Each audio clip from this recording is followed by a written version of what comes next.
और उनसे table talk ना सही आई टॉक करवा दीजिए। निश्चय ही वे लोग आवाज सुनते हैं, नहीं तो उन्हें कैसे पता चलता कि तो चाची में हम फुटबॉल खेलते उसका चर्चा विधानसभा के भीतर कैसे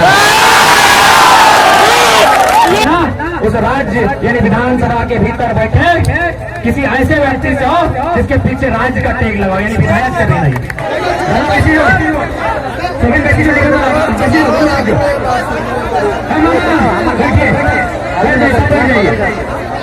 देखिए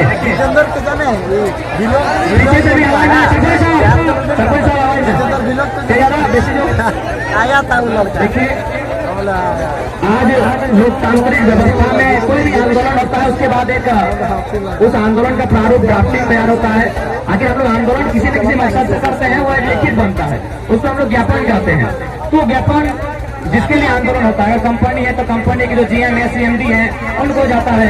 अगर DC लेवल का आंदोलन तो उपायुक्त महोदय को जाता है, और हमारा आंदोलन चूंकि राज्य लेवल का है तो हमारा ये जो ज्ञापन बनता है वो मुख्यमंत्री को जा सकता है, विधानसभा के अध्यक्ष को जा सकता है, या फिर महामहिम राज्यपाल को जाता है। लेकिन क्योंकि हमारे यहाँ क्या होता है, एक प्रतिनिधि सिस्टम भी है, आप लोग भी जान रहे हैं, विधायक प्रतिनिधि, सांसद प्रतिनिधि, मंत्री का प्रतिनिधि, तो ठीक उसी प्रकार जो विधानसभा चाहे अध्यक्ष के प्रतिनिधि बनकर या फिर सरकार के प्रतिनिधि बनकर यहाँ एक टीम आई हुई है। पहली बात हमने कहा, भले माइक पर एक व्यक्ति बोलता है लेकिन ये निर्णय सामूहिक है, आपका है। अब चूंकि प्रतिनिधिमंडल आए हैं, इनका नाम शुभ नाम हुआ Ramvriksh Mahato ji, additional collector cum ADM law and order, जो हमारे बीच सरकार के प्रतिनिधि आए हैं। सर एक बार आपसे निवेदन होगा, एक बार सब थोड़ा सा आप अपनी जगह पर खड़े हो जाएं, सब लोग आपको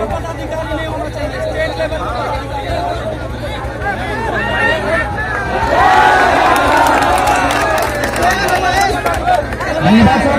आपसे निवेदन होगा बैठ जाएंगे, सर आपसे निवेदन होगा अपनी जगह पर बैठ जाएंगे। अब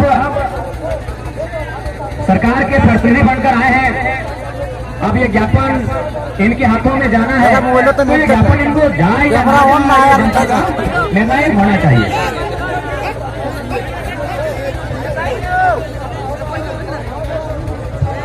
एक मेरा व्यक्तिगत विचार है सर, यहाँ उनको बहुत बहुत धन्यवाद, लेकिन मेरा एक व्यक्तिगत विचार बता कि इतने जनता या इतने छात्र जो है कि जयराम महतो, दीपक मोतीदा के भरोसा करके रात रात भर यहाँ बैठे हुए हैं।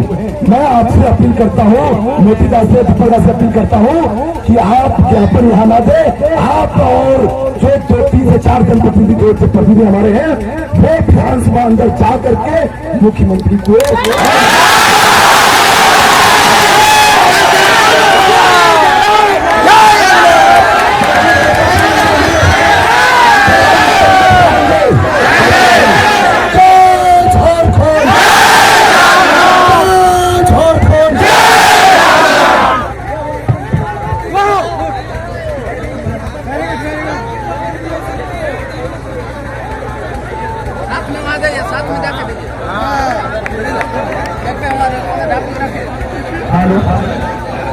तो हमारे बीच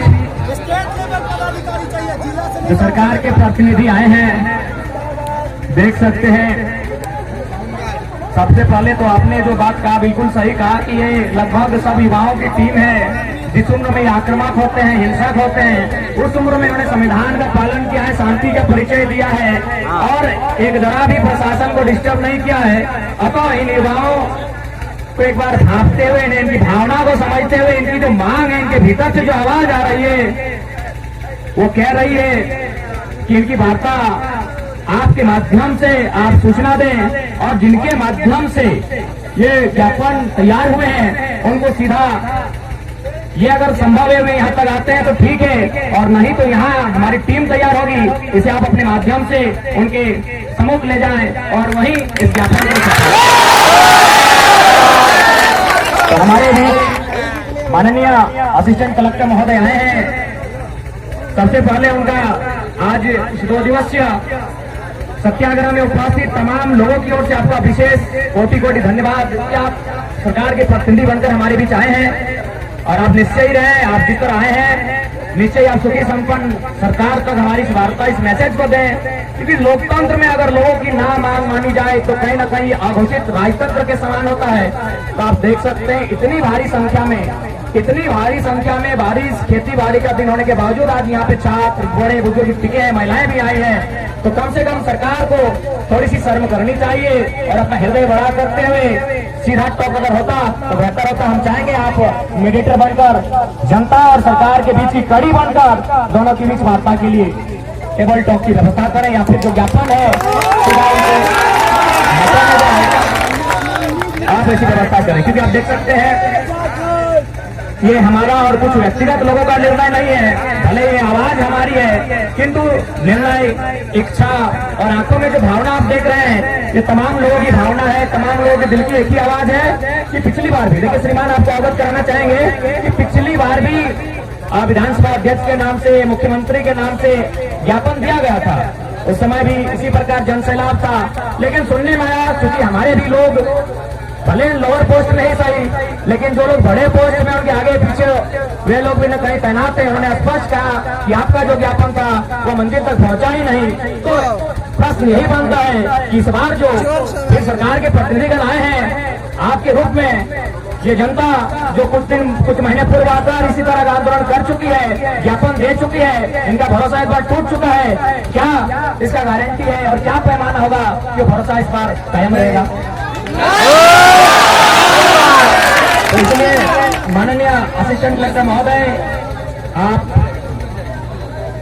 आपका सम्मान करते हैं, आपके ओहदे का सम्मान करते हैं, आपकी गरिमा का सम्मान करते हैं, आपके संवैधानिक पद का सम्मान करते हैं, लेकिन आप याद रखिएगा मान्यवर, चाहे झारखंड प्रशासनिक सेवा हो या भारत प्रशासनिक सेवा, अंत में सेवा शब्द का जिक्र है मान्यवर। और सेवा किसकी है? सबसे बड़ा प्रश्न आता है, सेवा यानी जनता की।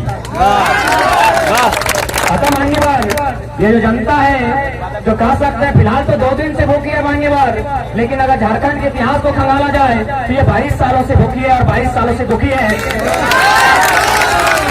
और ये जनता जिसकी सुरक्षा के लिए, जिसके हित में कानून के लिए, जिसके हित में आप अपनी जिम्मेदारी, अपनी सेवा का निर्वहन करते हैं मान्यवर, वही लोग आपके माध्यम से मांग कर रहे हैं। जवान भले मेरी है, लेकिन आंख और दिल में आप भावना देख सकते हैं। उनकी मांग है, जिनके नाम से पत्र निर्गत किया गया है ज्ञापन, सीधे उनसे वार्ता हो। अगर संभव है तो वे लोग अगर आते हैं तो अच्छी बात है, और अगर ये खुद को सिकंदर समझते हैं कि कभी नहीं मिटेंगे तो हम ही लोग उनके घर आते हैं।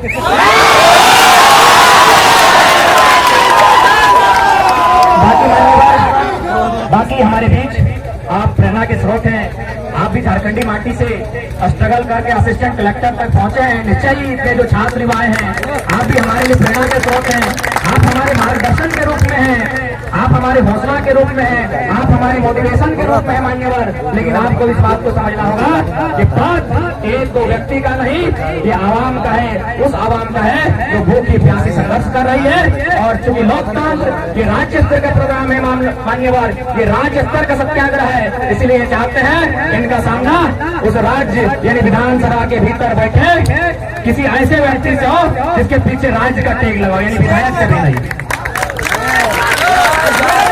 किसी राज्य स्तर का आंदोलन है मान्यवर, इसीलिए हमारी यहाँ जितने लोग हैं उनकी मांगे यही है कि भाई ये राज्य स्तर का आंदोलन है, अतः ज्ञापन जो दिया जाए वो किसी राज्य स्तरीय व्यक्ति, विधायक भी अब राज्य स्तरीय नहीं होते हैं, विधायक एक क्षेत्र तक सीमित हो जाते हैं, यानी किसी मंत्री के हाथों में, मुख्यमंत्री के हाथों में, मुख्य सचिव के हाथों में, या फिर विधानसभा जो स्पीकर होते हैं उनके हाथों में। और जहां तक दृश्य दिख रहा है स्पष्ट है, यहाँ से 100 कदम की दूरी है विधानसभा परिसर, और लगता है बाहरों को शायद आवाज सुनाई दे रही है, भले डायरेक्ट ना सही, इनडायरेक्ट बाहर आवाज सुन रहे हैं। और निश्चय ही वे लोग आवाज सुनते हैं, निश्चय ही वे लोग आवाज सुनते हैं, नहीं तो उन्हें कैसे पता चलता कि तो चाची में फुटबॉल खेलते उसका चर्चा विधानसभा के भीतर कैसे? तो फुटबॉल खेलने के लिए हम तो फुटबॉल खेलने के लिए रांची ही नहीं आए हैं, लेकिन चर्चा रांची के विधानसभा का भीतर हो रहा है, यानी बाहर लोग कान में हेडफोन लगा के जरूर सुनते हैं मान्यवर। इसीलिए उन पर जितनी आस्था नहीं है उतनी आप पर है मान्यवर, क्योंकि आप लोग पढ़े लिखे लोग हैं, आप लोग IAS लोग हैं। वे लोग तो खैर दो चार वो नहीं करेंगे मान्यवर है क्या, सामान्य व्यक्ति के सामने ये बातों का प्रयोग नहीं करेंगे, लेकिन आप समझ सकते हैं। इसीलिए आप निवेदन है, आपसे विनम्र प्रार्थना है, आप हमारे बीच आए। ये हमारे लिए गौरव, गरिमामयी और हमारे लिए मान सम्मान का विषय है, किंतु आपकी मान सम्मान का हम महत्व रखते हैं। आप हमारी मान सम्मान नहीं, हमारी भावना का महत्व रखते हैं।